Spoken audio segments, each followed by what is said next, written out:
January 21, 1793. The executioner's hands were shaking. Charles Henry Sanson had carried out 2,918 executions in his career without flinching, dispatching assassins, poisoners, and traitors with the cold efficiency his profession demanded. But on this cold, foggy morning, as he stood on the scaffold in the Place de la Révolution, the 54-year-old executioner was terrified because no French executioner had ever put a king to death before. And this king, this condemned man climbing the steps with impossible calm, had just taught Sanson something that morning that would haunt him for the rest of his life. Here's what makes this execution different from every other in history. Louis XVI was undragged to the guillotine screaming and begging for mercy.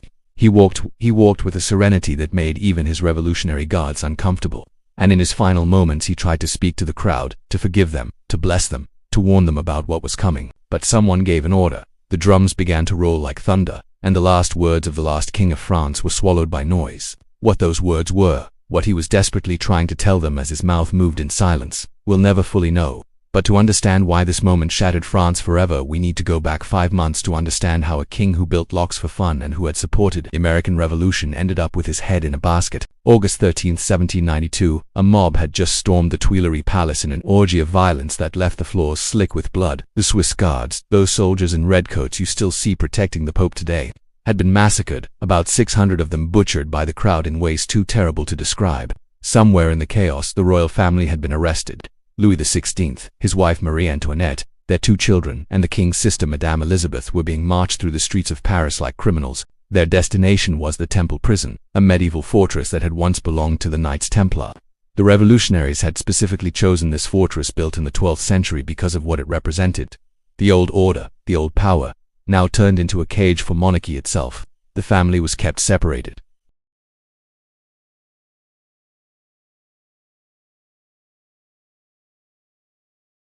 Only one servant was permitted to stay with the king, Jean-Baptiste Cléry. His valet would later write a detailed account of everything he witnessed during those final months. What was Louis doing during this imprisonment? Reading, praying, and waiting. Waiting for the trial he knew was coming with the certainty of a condemned man watching the calendar. While Louis sat in his cell trying to maintain his dignity and his sanity, something else was happening across Paris. The revolutionaries had a problem they couldn't ignore. They needed to justify executing a king, and in 1792 that wasn't just illegal. It was unthinkable. France had been a monarchy for over 1,000 years. Louis XVI had been anointed with holy oil at his coronation, making him, in the eyes of the church and tradition, God's representative on earth. You don't just execute God's representative, not unless you can prove he was never legitimate in the first place, that he was a traitor rather than a victim. So they started digging through papers, interrogating servants, looking for something, anything that would transform the king from a sacred figure into a criminal who deserved death. On November 20, 1792, they found it. A locksmith named Francois Gamine walked into the revolutionary headquarters with information that would seal the king's fate. And here's the irony that makes this story almost unbearable. Gamine was the man who had taught Louis XVI to make locks. You see, Louis had this unusual hobby that bewildered his entire court. While other kings collected mistresses and hunting trophies, Louis collected tools. He had an entire workshop set up on the top floor of Versailles with forges, anvils, and clockmaking equipment. He would disappear up there for hours, emerging with blackened hands that drove Marie-Antoinette crazy because he kept ruining her expensive furniture.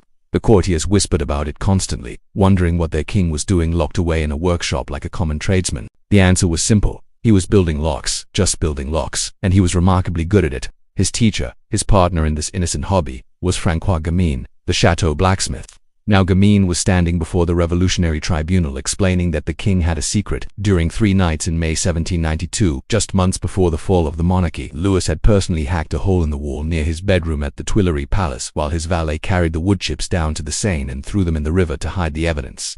Louis had held a candle while Gamine installed an iron door into the masonry. Behind that door was a hidden chamber, and inside that chamber was a strong box called an armoire de fer, an iron chest. Inside that chest were letters that would destroy any chance Louis had of surviving. Letters to his exiled brothers plotting against the revolution. Letters to foreign monarchs asking for military intervention.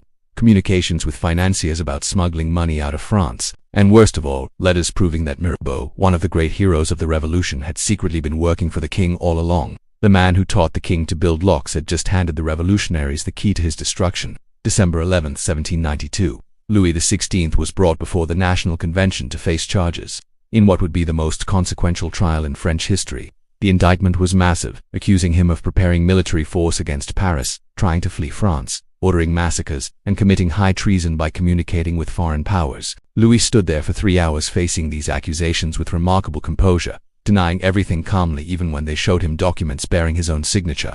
His composure only broke once, when they accused him of shedding French blood. He wiped tears from his eyes then, but recovered quickly. What's remarkable about this trial and what ultimately doomed him? Louis refused to deny the Convention's authority to judge him. His defense lawyers had built their entire argument on the Constitution of 1791, which stated that the French monarch was inviolable, meaning legally speaking you couldn't even try a king. The trial itself was illegal. Louis could have stood on his constitutional rights, could have refused to recognize the court's legitimacy, but he didn't. When asked why, he reportedly said that he didn't want to appear to be hiding behind legal technicalities. He would face his accusers. He would answer their charges. He would trust in the truth. It was the decision of a decent man and a terrible politician, because Louis XVI had always been a decent man and an absolutely terrible politician. January 15, 1793, the verdict came swiftly and brutally. Of 721 deputies, 693 voted guilty. Not a single vote for innocent. The only question remaining was sentencing, and this is where it got terrifyingly close. The convention voted deputy by deputy, each man standing to announce his decision before the entire assembly. Paris voted overwhelmingly for death, 21-3. And then came the moment that made history hold its breath. Philippe Egalite stood to cast his vote. Philippe Egalite had been the Duke of Orleans, Louis XVI's own cousin, a member of the royal family who had embraced the revolution, changed his name to Equality, and won election to the convention. When his turn came, the entire chamber fell silent. Would he vote to execute his own blood, his own cousin? He stood. He spoke clearly, his voice carrying across the stunned assembly. Death. The final tally came to 361 votes unconditionally for death, exactly half the deputies plus one vote, just one vote over the minimum needed. A subsequent vote on whether to delay the execution failed 382-286. Louis XVI was to die, and soon. If you're captivated by the darkest moments of history, by the stories of how ordinary people faced extraordinary horror with courage or cowardice, then subscribe now, because we're going deep into the places where human nature reveals itself most starkly. These aren't just dates and names. These are the moments that changed everything, told the way they deserve to be told. Here's something most people do not know. Louis had already written his will weeks before his death sentence. He'd written it on Christmas Day 1792, nearly a month before the verdict, because by that point he'd been imprisoned for over 4 months and he knew exactly what was coming. The document is extraordinary in its humanity. He wrote it in the name of the very Holy Trinity, Father, Son, and Holy Ghost, left his soul to God, and asked for mercy not based on his own merits but on those of Jesus Christ. He declared his innocence of all charges. But the part that matters, the part that would haunt France for generations, was this. He pardoned his enemies, all of them, every deputy who voted for his death, every revolutionary who had stormed his palace, every citizen who had screamed for his blood in the streets. And then he wrote something that reads almost like prophecy. I pray to God that the blood you're going to shed may never be visited on France. Within 2 years, the guillotine would claim Robespierre, Danton, and hundreds of the very men who had condemned Louis, as the revolution devoured its own children in an orgy of violence that made the king's execution look merciful by comparison. This gathering of representatives from the three estates, clergy, nobility, and commoners, was supposed to help Henry III regain control of his fractured kingdom. Instead, it became his ultimate humiliation, a public execution of whatever dignity he had left. The Catholic League dominated all three estates completely. When Henry entered the Great Hall for the opening ceremony, the representatives barely acknowledged him, offering perfunctory bows while their eyes remained cold and contemptuous. But when the Duke of Guise entered moments later, the entire assembly erupted in cheers so loud they shook the rafters. The king sat on his throne and watched helplessly as his subjects acclaimed another man as their real leader, and there was nothing he could do but smile weakly and pretend it didn't matter. Catherine watched too from her sickbed in the castle, too weak to attend but unable to look away. She could hear the cheers through her window, and each celebration of Guise was another nail hammered into the Valois dynasty's coffin, the dynasty she had spent her entire adult life protecting and preserving. The estates immediately began undermining royal authority in ways both subtle and blatant. They demanded the king reaffirm all his concessions to the League. They proposed reforms that would have reduced Henry to little more than a constitutional monarch, stripping him of the power to tax, to make war, even to appoint his own ministers without their approval. The Third Estate, representing the common people, went so far as to refuse any new taxes for the war against the Huguenots, leaving the crown essentially bankrupt and powerless. Every day brought fresh humiliations that Catherine had to hear about secondhand while fighting for every breath. Guise walked through the castle like he owned it, holding court in rooms larger and more lavishly decorated than the king's own chambers. Foreign ambassadors visited him before they visited Henry, and some didn't bother visiting Henry at all because everyone knew where the real power lay. Catherine, confined to a bed with her lungs slowly filling with fluid, could do nothing but listen to reports of each fresh disgrace. Her ladies-in-waiting later reported that she would sometimes struggle to sit up, gasping for air and clutching her chest, just to dictate letters to various parties, still trying to negotiate, still trying to find some path forward that didn't end in complete catastrophe. She must have known it was hopeless. A woman who had survived 8 civil wars, who had orchestrated the St. Bartholomew's Day massacre in 1572, who had played Catholic against Huguenot for 3 decades like a master chess player, could read the political weather better than anyone alive. The storm was coming, dark and terrible, and there was nothing she could do to stop it. By mid-December, Catherine's condition had deteriorated significantly. The pleurisy had progressed to the point where she could no longer lie flat without feeling like she was drowning, her own body betraying her with every horizontal moment. She had to sleep propped up on pillows, fighting for every breath, the fever coming and going in waves. Sometimes it would spike so high that she became delirious, mumbling about old secrets, old crimes, old regrets that should have stayed buried. But she was lucid on December 22nd when her son came to visit her, and what she saw terrified her more than her own approaching death. Henry III looked terrible, hollow-eyed and twitching, talking too fast about things that made no sense. He had been acting strangely for days, according to the servants.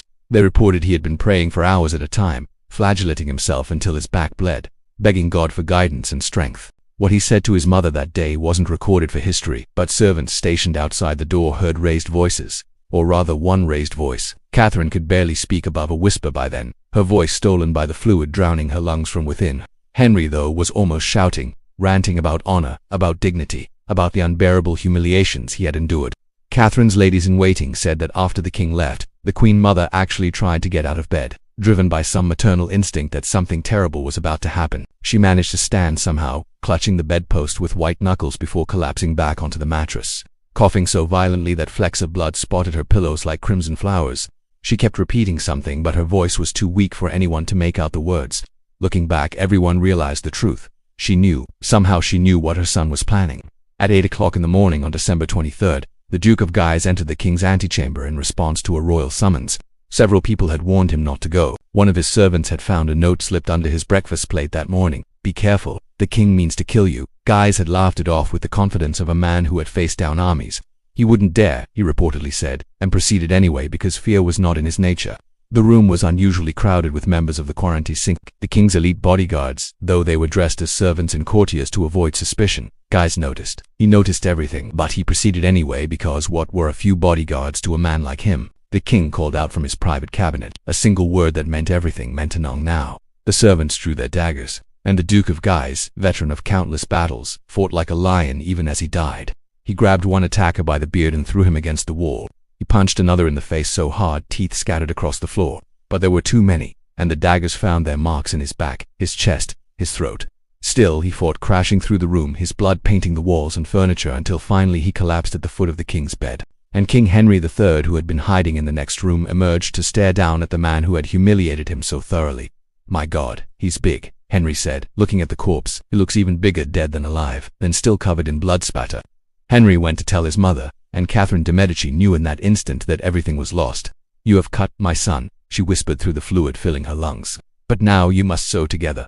Think about those words and the impossible wisdom they contained. She didn't ask why. She didn't express surprise. She didn't even criticize the act itself because what good would that do now?